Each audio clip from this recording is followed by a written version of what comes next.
नमस्कार, स्वागत आप सभी का। आपके साथ मैं हूं पुनीत मिश्रा और आप देख रहे हैं चंद्र ग्रहण का असर। चंद्र ग्रहण का असर आप पर क्या होगा बताएंगे हम अपने इस कार्यक्रम में, क्योंकि ये चंद्र ग्रहण जो है इसे एक तरफ धार्मिक मान्यता की नजर से भी देखा जाता है, दूसरी तरफ इसे देखा जाता है खगोलीय घटना के रूप में। और यह साल का आखिरी चंद्र ग्रहण है, तो देश में यह शुरू भी हो चुका है। भारत की पूर्व दिशा के शहरों में जहां पूर्ण चंद्र ग्रहण का नजारा दिखाई देना शुरू हो चुका है और पूरा चंद्र ग्रहण भी नजर आएगा, वहीं बाकी के शहरों में आंशिक चंद्र ग्रहण भी दिखाई देगा। चंद्र ग्रहण 6:19 पर खत्म हो जाएगा। धार्मिक मान्यता के अनुसार इसके बाद सूतक काल समाप्त हो जाएगा। मोक्ष काल जो है उसे कहा जाता है। जब चंद्र ग्रहण या कोई भी ग्रहण समाप्त हो जाता है उसके बाद उसे मोक्ष कहा जाता है। इसके बाद उपछाया चंद्र ग्रहण की शुरुआत होगी और यह 7:26 पर रहता है। आंध्य भी इसे कहा जाता है, आंध्य चंद्र ग्रहण, लेकिन यह नजर नहीं आता और इसकी कोई मान्यता भी, धार्मिक मान्यता कोई होती नहीं है। जहां पूर्ण चंद्र ग्रहण रहेगा वहां चंद्रमा लाल रंग का दिखाई देगा। इसे अंग्रेजी की भाषा में ऐसे समझें कि यह ब्लड मून कहा जाता है। और ब्लड मून यानी कि चंद्रमा जो सफेद रहता है और शांति का प्रतीक चंद्रमा को हम मानते हैं। अगर ब्लड मून हो जाए तो कुछ लोग इसे अच्छा नहीं मानते हैं, लेकिन ये सीधे सीधे इसको अगर ऐसे देखा जाए तो एक खगोलीय घटना है। और क्यों होती है, क्यों ब्लड मून हो जाता है, यह भी आपको हम बताएंगे।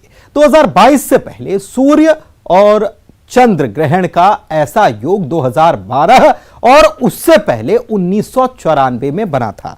आपको बता दें, आपको याद भी होगा कि 15 दिन पहले ही अभी सूर्य ग्रहण लगा था और उसके बाद लगा था चंद्र ग्रहण।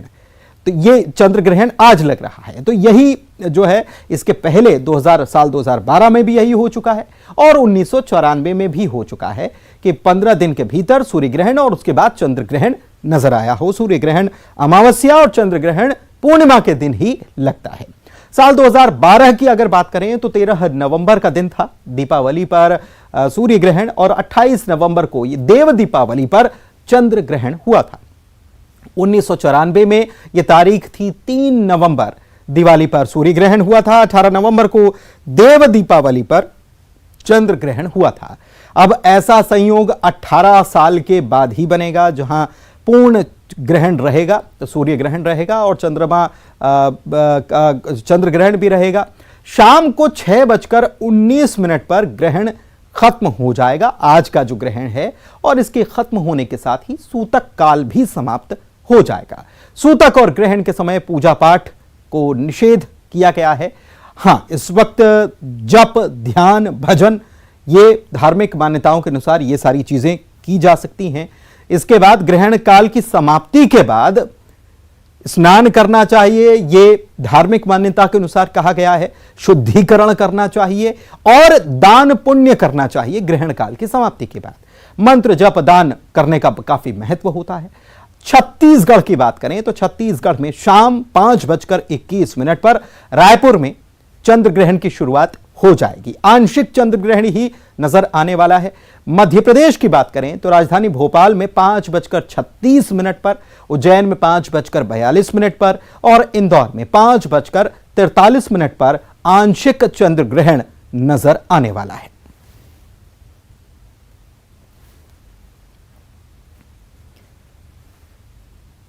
तो सूतक काल को अच्छा नहीं माना जाता है और इसीलिए कहा जाता है कि इस दौरान कोई धार्मिक कार्य नहीं किए जाते। और जब सूतक काल जो होता है वो केवल ग्रहण काल में नहीं होता है, बल्कि उसके घंटों पहले शुरू हो जाता है। 12 घंटे या 9 घंटे पहले, चंद्र ग्रहण में कहा जाता है कि 9 घंटे पहले ही सूतक काल शुरू हो जाता है, तभी से मंदिर के पट बंद कर दिए जाते हैं। जितेंद्र शर्मा हमारे संवाददाता भोपाल से हमारे साथ लाइव जुड़ चुके हैं, उनके पास सीधे चलते हैं। जितेंद्र, कुछ ही देर में चंद्र ग्रहण की शुरुआत हो जाने वाली है, क्या तैयारियां साइंस सेंटर की तरफ से की गई?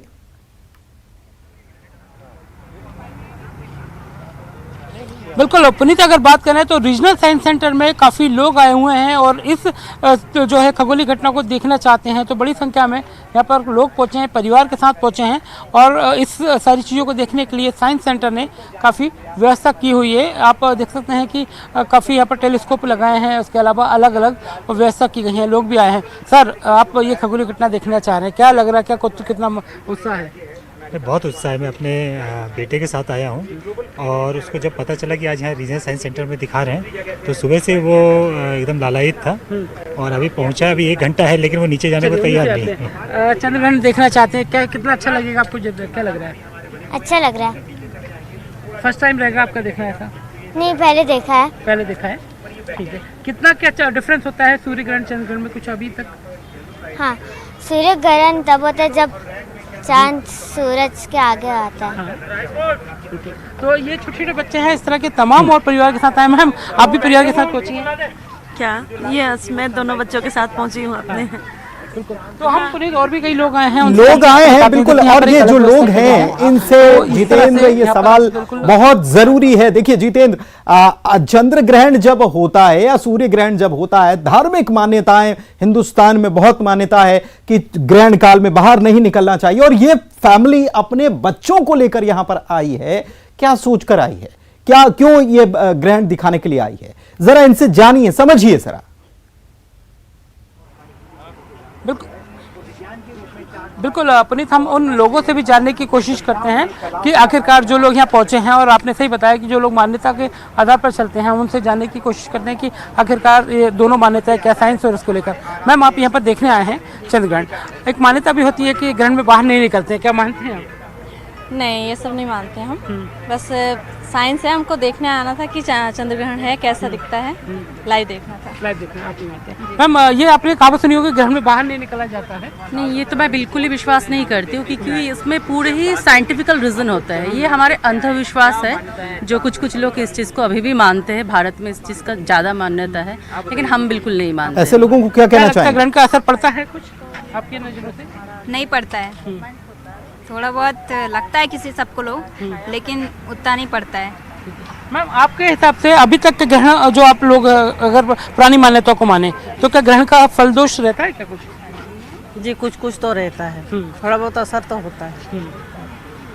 मतलब आप साइंस भी मानते हैं, धर्म भी, दोनों चीज़? जी जी जी, जैसे गर्भवती महिलाओं पे ज़्यादा असर पड़ता है, उनके लिए मतलब पशु पक्षियों पे उतना, मतलब सूर्य ग्रहण में ज़्यादा असर होता है, चंद्र ग्रहण में नहीं होता। मंदिर के पट भी बंद रहते हैं, पूजा पाठ बंद रहते हैं? हाँ, वे बंद रहते हैं।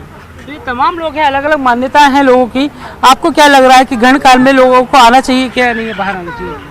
अब ऐसा है कि ठीक है, ग्रहण है, लेकिन क्या है, ठीक है। तो अलग अलग लोग हैं यहाँ पर पहुँचे हैं, अब लोगों से बात करते हैं। हालांकि जो साइंटिस्ट हैं उनसे भी बात करने की कोशिश करते हैं। साकेत सिंह कौरव जी, रीजनल साइंस सेंटर से, हमने लोगों से जाना कि ग्रहण क्या फ़र्क होता है, धार्मिक मान्यता और साइंस क्या कहता है।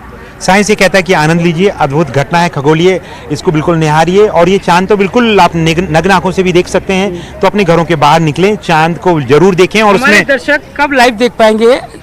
हमारे इस भोपाल से, हमारे आंचलिक विज्ञान केंद्र से जैसे ही चांद ऊपर आके हमें दिखना शुरू होगा, ये होगा 5:30 के बाद, 5:38, 5:40 के आसपास, तब हम टेलीस्कोप से भी दिखाएंगे और बिना उसके भी चांद को देख पाएंगे।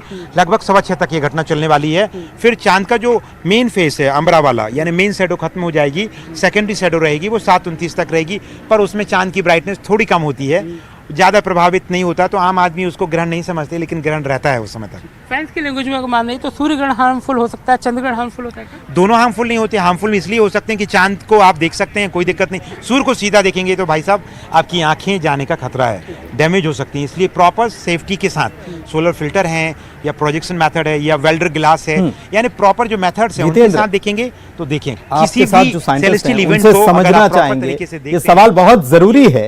ब्लड मून भी कहा जाता है। ब्लड मून कैसे हो जाता है? चंद्रमा जो सफेद और शांति देता है, वो अचानक से लाल हो जाता है। लोग इसे किसी आपदा के रूप में मानते हैं।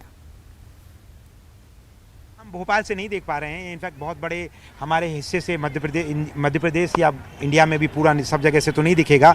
ब्लड मून यानी टोटल लूनर इक्लिप्स।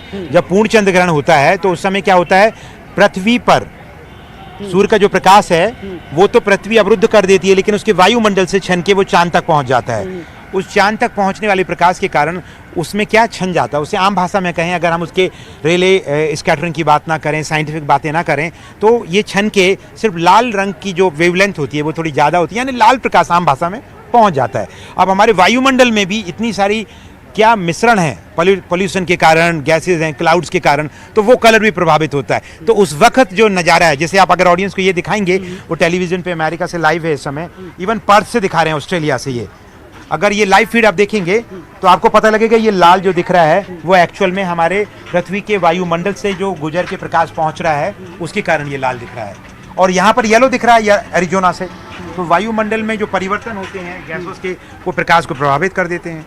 कमाल यही है। लेकिन ब्लड उसको, क्योंकि लाल रक्त को हमने अपने आप को बहुत करीब से देखा है, इसलिए इसको रक्त का, उससे रक्त से कोई लेना देना नहीं, लाल प्रकाश से। पर वो लाल प्रकाश भी परिवर्तित होता रहता है हमारे वायुमंडल की अशुद्धियों के कारण भी, कि उसमें जो गैसेज हैं, क्लाउड्स हैं, वो भी प्रभावित कर देते हैं। ठीक है जितेंद्र, लौटेंगे आपके पास और ये भी जानेंगे कि क्या वाकई में प्रकृति पर इसका कोई प्रभाव पड़ता है क्या, क्योंकि कहा जाता है कि सुनामी आने का खतरा रहता है और भी चीजों का खतरा रहता है, किरणें, यूवी रेज निकलती हैं, ये सारी बातें जानेंगे। लेकिन उसके पहले चलते हैं जबलपुर, पवन पटेल के पास। मां नर्मदा की नगरी है, धार्मिक नगरी है, और जबलपुर में वहां चंद्र ग्रहण के समय क्या तैयारियां की हैं, क्या घाटों पर व्यवस्थाएं हैं, वो भी जानेंगे। क्या आपको पवन आवाज मिल पा रही है? फोन डिस्कनेक्ट हो गया था। ठीक है, मैं आपके पास लौटूंगा, लेकिन हरपाल के पास भी चलते हैं, जो कि रायगढ़ से मौजूद हैं, छत्तीसगढ़ से। और छत्तीसगढ़ में 5:21 से चंद्र ग्रहण दिखाई देना शुरू हो जाएगा। क्या यहां पर व्यवस्थाएं की गई हैं, लोगों को क्या जागरूक किया जा रहा है, इसके बारे में समझते हैं हरपाल से।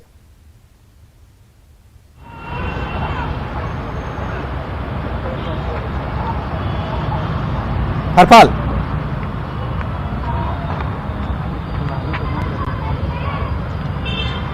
जी, रायगढ़ में भी चंद्र ग्रहण का असर देखने को मिलेगा। 5:21 में चंद्र ग्रहण दिखाई देने लगेगा। इस वक्त हम मौजूद हैं रायगढ़ के निकले महादेव मंदिर में, जहां पर अभी कपाट बंद है।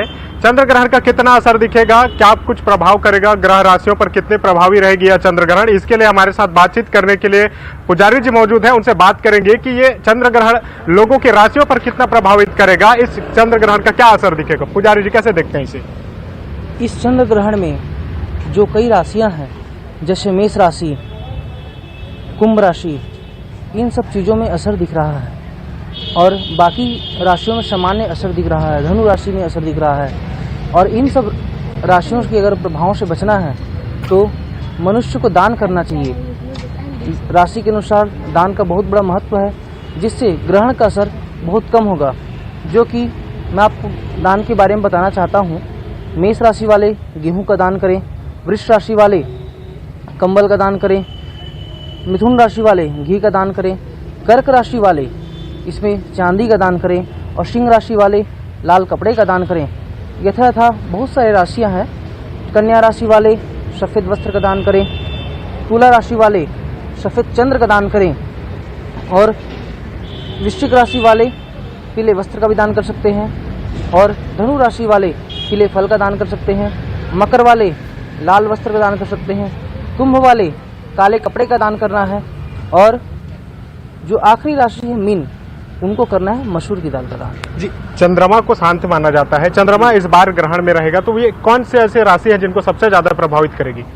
ये सबसे ज्यादा प्रभावित मेष राशि में पड़ेगी, प्रभाव करेगी, क्योंकि मेष राशि में ही ग्रहण लगा हुआ है। जी, रायगढ़ में चंद्र ग्रहण का असर दिख रहा है, इसीलिए मंदिर के कपाटे बंद है। निकले महादेव मंदिर में जब चंद्र ग्रहण का असर कम होगा, सूतक का रोज कम होगा, उसके बाद से जो है मंदिरों की साफ सफाई की जाएगी, उसके बाद कपाट खोले जाएंगे और तत्पश्चात लोग भगवान के दर्शन कर पाएंगे। और क्या तर्क हैं, ये भी जान लीजिए आप पंडित जी से। जी जी, मंदिर के कपाट जो बंद किए जाते हैं, इसके पीछे क्या तथ्य है, किस तरह से इसकी मान्यता है?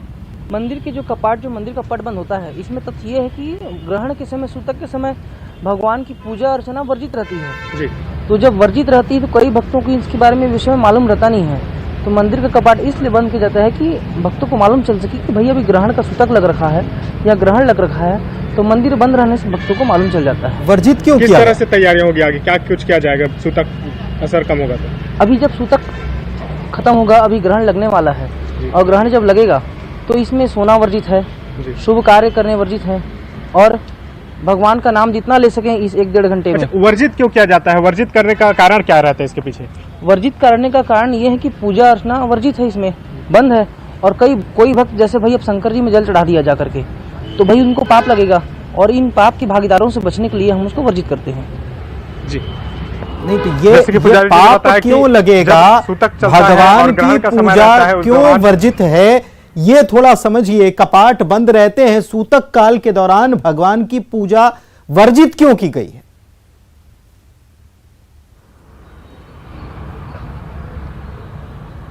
भगवान की पूजा वर्जित क्यों गई, आखिर इसके कारण क्या है? शुरुआत कहां से हुई और ये कब से चला आ रहा है?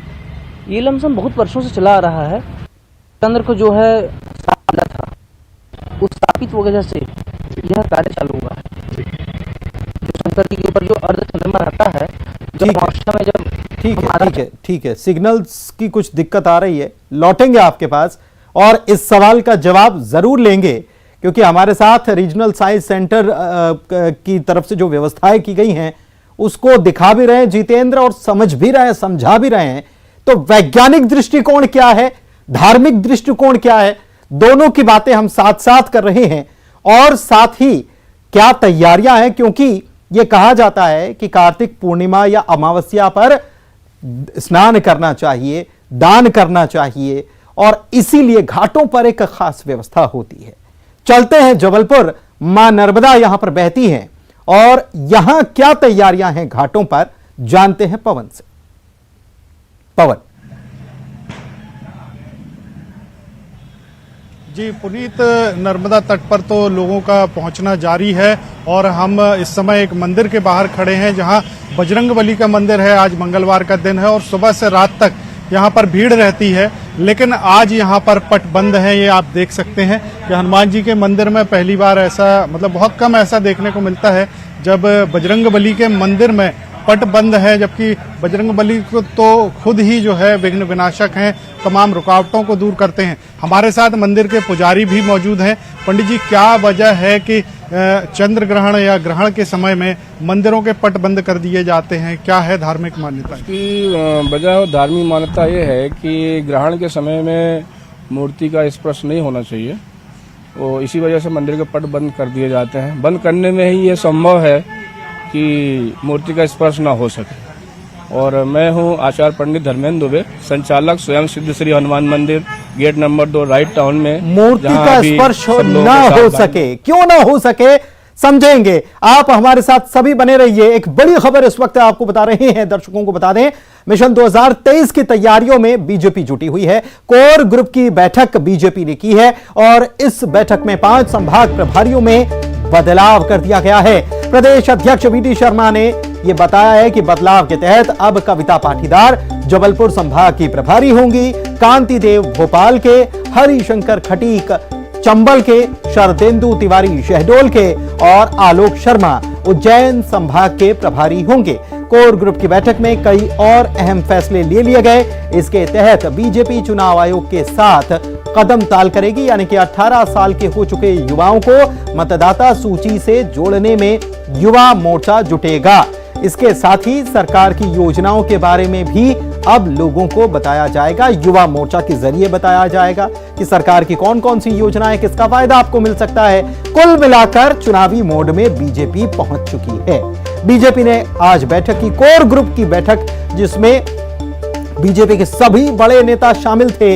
एक अनौपचारिक बैठक हुई, एक औपचारिक बैठक हुई। इसमें कई अहम मसलों पर बात हुई। कुल मिलाकर मुद्दा जो है वो 2023 का चुनाव है। मिशन जो है 2023 का विधानसभा चुनाव है।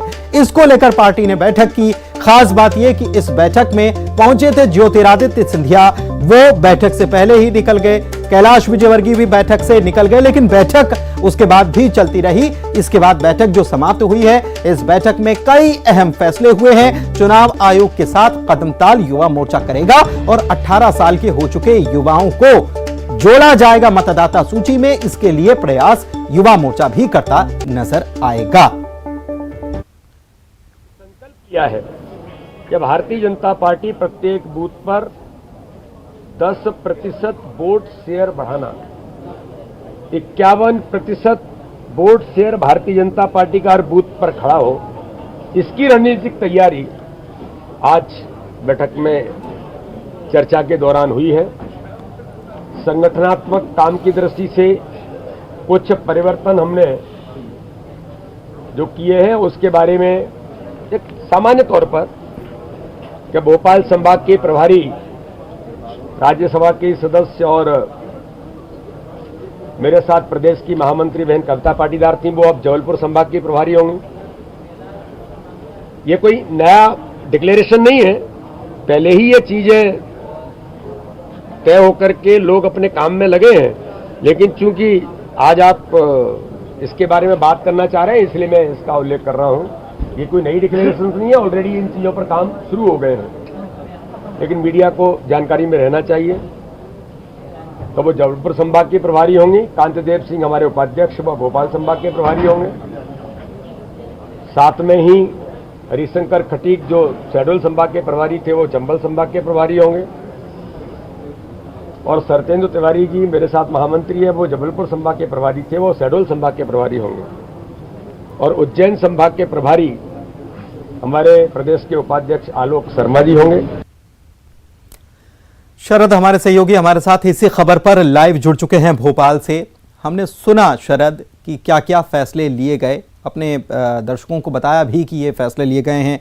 युवा मोर्चा भी अब जुट जाने वाला है नए वोटर्स को जोड़ने के लिए, लोगों को बताया जाएगा कौन कौन सी योजनाएं हैं। ये जो मंथन हुआ है, इस मंथन में और क्या कुछ बातें हुई हैं, ये आपसे जानना चाहेंगे। देखिए, जब भी कोर ग्रुप की बैठक होती है तो निश्चित तौर पर किसी बड़े एजेंडे को लेकर ही जो चर्चा है वो होनी होती है, क्योंकि तमाम जो बड़े नेता हैं कोर ग्रुप के, पार्टी के जो प्लानिंग है, आने वाले दिनों की रणनीति है, उस पर मंथन करते हैं। तो जो बातें अधिकृत तौर पर सामने आई हैं उनमें तो ये है कि दरअसल जो प्रभारी हैं, संभाग प्रभारी, उनमें कुछ बदलाव किए गए हैं।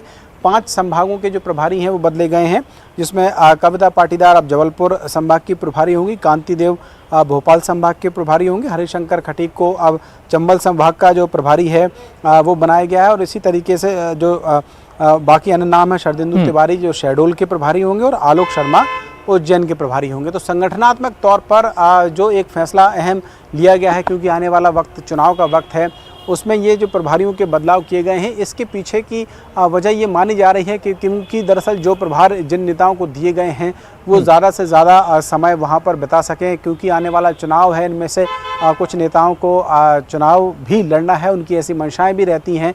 उस लिहाज से भी रणनीतिक तौर पर ये जो कुछ बदलाव हैं वो किए गए हैं। हालांकि केवल इसके लिए ही कोर कमेटी की बैठक बुलाई जाए ऐसा आमतौर पर होते नहीं है, क्योंकि संगठनात्मक तौर पर ये फैसले ले लिए जाते हैं। लेकिन इसके अलावा एक और 2-3 और महत्वपूर्ण बातें जो सामने आई हैं, उसमें से एक बात तो ये है कि मध्य प्रदेश में क्योंकि अगले साल चुनाव होने हैं और चुनाव की तैयारी में अब चुनाव आयोग लग गया है।